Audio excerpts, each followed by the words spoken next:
Your next favorite Metroidvania game is here with Blade Chimera. Now in this video, I'm literally going to be explaining to you why it is one of the best, if not the greatest, of all Metroidvanias. But before we get into that, don't forget to like this video, share this video, and subscribe to my channel for more awesome content just like this. Alright, let's get into it. Before I even say anything about this game though, huge shout out to one of my boys, one of my homies, Nintentional, who literally told me about this game, and as soon as I saw it, I was like, oh, what? Purchase. Yup! And then play for the rest of my life, literally. Yeah, he literally showed me this trailer, and I could not believe what I was looking at. And, you know, it just so happened to have released right when I saw the trailer, so I went and bought it. And here we are talking about Blade Chimera.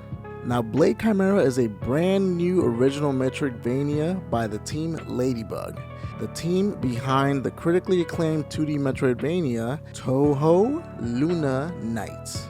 Now, I've never heard about this game, but after looking it up, I mean, guys, this game looks kind of pretty freaking amazing, so I might be picking this one up too. And this Touhou Project fan game apparently sold over 500,000 copies, which is kind of insane. Kind of insane to think that, you know, a small project game like this can sell that much. But I mean, it makes perfect sense. Now to the actual game. You are Shin, a demon hunter with no memory of his past. Very original, right? After striking an unusual partnership with Lux, a demon with the ability to shapeshift into a sword and manipulate time, you begin a quest to learn what happened to you and your loved ones. And then obviously, you know, you get to fight brutal battles against terrible demons, and you get to explore a corrupted and dangerous world. Regain what was once yours. Now, the trailer itself, you know, what you guys have been watching, obviously shows you what you get to do. But, you know, when you start off the game, you start off pretty bare bones. You know, you don't start off as God. You just kind of like, you earn your way to it. This game has a level up system, just like, you know, Symphony of the Night, where it allows you to level up and you get points from those levels, and those points basically go to your attributes and they give you different move sets and different powers and stuff like that. It is a really cool and extremely simple level up system. And quite frankly, I kind of enjoy that. You know, you don't have to overcomplicate things to make a game amazing or make, you know, a game more interesting. Like, let the game speak for itself. And this is exactly what it's doing here. Now, you obviously start off, and you start off with the gun. You know, you don't really get much of anything. And I mean, you're this cool, badass looking silver-haired dude who is just going around literally hunting demons. But man, the game is just so cool. For one, whenever you shoot, your character basically locks into place, so you can actually strafe. You know, you can move back and forth, and it allows you to keep shooting, you know, the zombies or, you know, the demons that you're fighting, even though they kind of look like zombies. But, you know, it allows you to lock into place, and you can actually shoot the demons. And this is actually a feature that you can turn off, so you don't necessarily have to use this. If you want to make the game harder than it needs to be, you can actually toggle it off. This is one of those games where it took a lot of influence from Symphony of the Night, and you know, there's nothing wrong with that. I mean, this game is just awesome. And we know that Symphony of the Night is, you know, it's the genesis. It's the genesis of Metroidvanias. It's one of the best games ever created in the history of mankind. And, you know, the influence that they took from it, it translates extremely well when it comes to this game. This game feels like an extremely unique game. It doesn't feel like it's copying it to the point where it's like, oh man, this is a carbon copy. You know, the way Shin moves, the way his character plays, you know, the way he jumps around, his agility, you know, the way he moves and interacts with the stages, like, it is just, you can just tell there has been a huge attention to detail. There is just so many things, and I absolutely love to see that in games. You know, this is one of the things that bothers me, and you know, you can clearly see this. You can see this when it comes to the evolution of Mega Man games. Let's look at Mega Man X4, for example. You know, when you're walking around, Mega Man X has a smooth animation. Like, he moves extremely smoothly.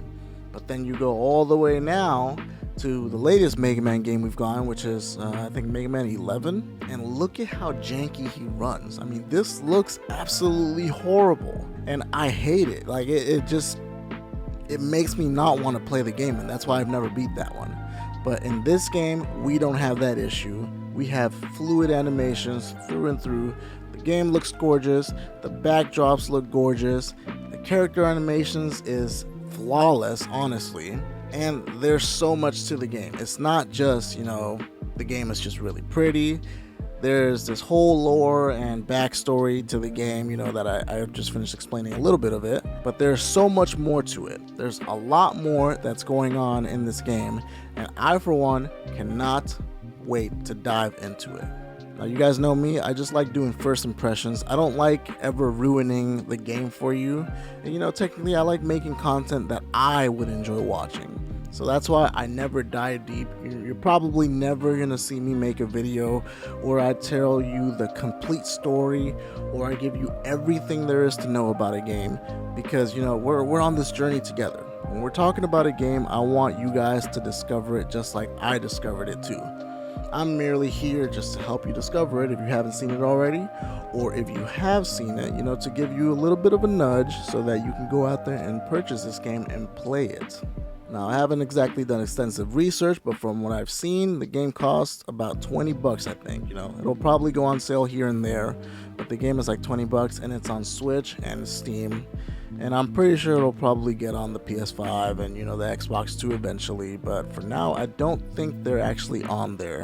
It might be on the PS5, actually. I'm not 100% sure on that. But, this is an excellent game, and it runs flawlessly on the Switch. That's actually where I'm playing it. The trailer that I saw is the Switch trailer. So if the game runs amazing on quite possibly the most underpowered console of the lot, then you got nothing to worry about. This is just a huge bargain and a huge bonus. But in my opinion, this is not a wait for it to go on sale game. This game is amazing and you guys need to get it now. Now, one of the coolest parts of this game is that they built this mechanic around Lux, the blade, or she's like a demon spirit. She's like a green glowing demon spirit, and somehow you attached yourself to her. I don't really know how that happened. Maybe I missed a cutscene or something, but you guys are best friends now.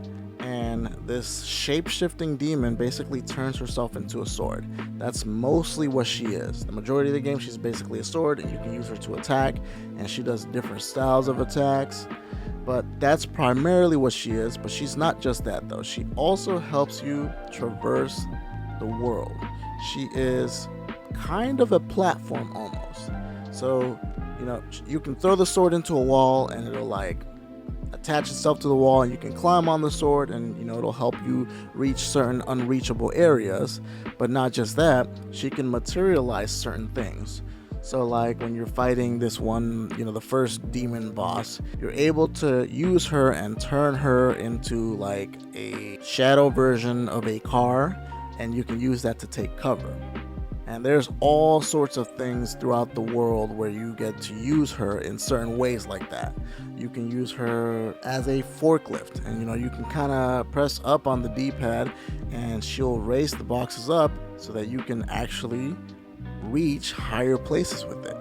It's really cool, and I've only played a couple hours of it, but so far from what I've seen, I'm just blown away, and I absolutely love this game. And it's crazy because I've been addicted to Ys Oath of Felghana. That was supposed to be my next video, but because of how insanely good this game is, I had to stop and I had to say, okay, hold on, I gotta make a video about this. I gotta let you guys know. I have to let you guys know. Alright guys, that is the end of the video. Hopefully you guys enjoyed it. Let me know if you guys are going to be picking up Blade Chimera. I mean, to me, it's like a 10 out of 10 game, man. It's an indie game. There's not really much deciding when it comes to this one. I mean, this game just looks absolutely amazing, and it plays amazing too, so yeah. Also let me know in the comments section if you're a little bit iffy about it, because maybe it might just not be your cup of tea. Maybe it's just not something you're truly interested in, so, yeah, let me know in the comment section. And as always, guys, don't forget to like this video, share this video, and subscribe to my channel for more awesome content just like this. and we will see you guys on the next video. Peace. Guys, we got some big things coming. I don't want to spoil it yet, but just stay tuned for next week. I'll talk more about this. All right, bye.